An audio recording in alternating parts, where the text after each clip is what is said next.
वडापाव फक्त एक street food नाही, तर तो मुंबईच्या रस्त्याचा राजा आहे. पण याचा जन्म कसा झाला, चला जरा मागे जाऊया. साल होतं 1966. महाराष्ट्रात बेरोजगारी वाढली होती. तेव्हा बाळासाहेब ठाकरे यांनी स्थानिक तरुणांना रोजगार देण्यासाठी एक कल्पना मांडली. स्वस्त, चविष्ट आणि झटपट खायचं काहीतरी हवं. त्याच काळात अशोक वैद्य यांनी दादर स्टेशन बाहेर एक स्टॉल सुरू केला.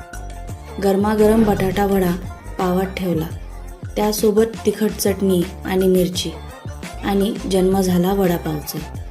आज वडापाव म्हणजे केवळ भूक भागवण्याचा उपाय नाही, तो एक भावना आहे.